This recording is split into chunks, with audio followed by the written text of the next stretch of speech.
네, 이런 가운데 코로나 증세가 심한 위중증 환자가 빠르게 늘고 있습니다.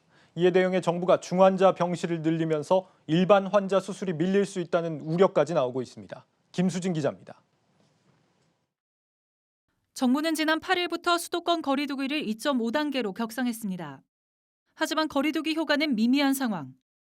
확진자 수는 16일부터 닷새 연속 1,000명을 넘겼고 21일도 926명을 기록했습니다.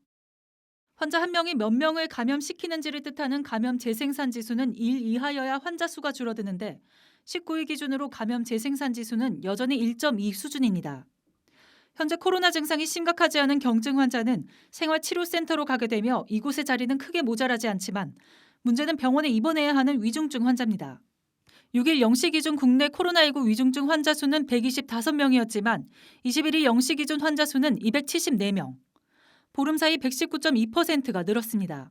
10월 때 초만 해도 이제 젊은 친구들이 많이 걸렸었다면 지금 요새 최근 감염은 요양원에서의 고령 환자들이 많이 걸리면서 갑자기 중환자들이 확 늘어나는 지역별로 그런 경우들이 있거든요. 그 환자들은 꼭 그 상태가 중한, 산소 농도가 요구도가 많고 혈압이 떨어지고 그래서 중환이 아니더라도 어쨌든 간호 인력이라든지 의료 인력이 거의 그런 중환자들 보는 것만큼 필요해요. 왜냐면 본인이 거동을 하시고 시기가 되고 그런 분.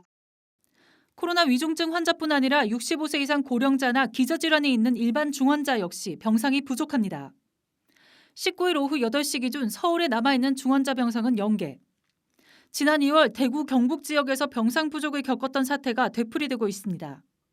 정부는 우선 상급 종합병원에게 허가 병상의 1%를 코로나19 중환자 병상으로 확보하라는 행정명령을 내렸고 26일까지 중환자 병상 318개를 확보하겠다고 밝혔습니다. 병원 관계자들은 음압병동 신설 등 확보는 필요한 일이지만 이로 인한 의료진 인력 문제를 걱정하고 있습니다. A 대학병원 관계자는 위중증 환자를 볼 수 있는 인력은 정해져 있다며 간호사 1명이 환자 3명을 돌보는 시스템이었다면 코로나의 경우 간호사 2명이 환자 1명을 봐야 해 인력이 부족할 수밖에 없다고 말했습니다. 또 다른 관계자 B씨는 위중증 환자를 돌보는 인력이 하루 아침에 양성되기는 어렵다며 급한 응급 환자는 소화 가능하지만 이대로 가게 되면 일반 환자는 수술을 미루는 등 일정 조절이 생길 수 있다고 말했습니다.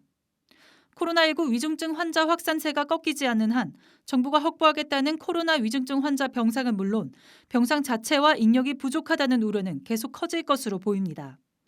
한국경제TV 김수진입니다.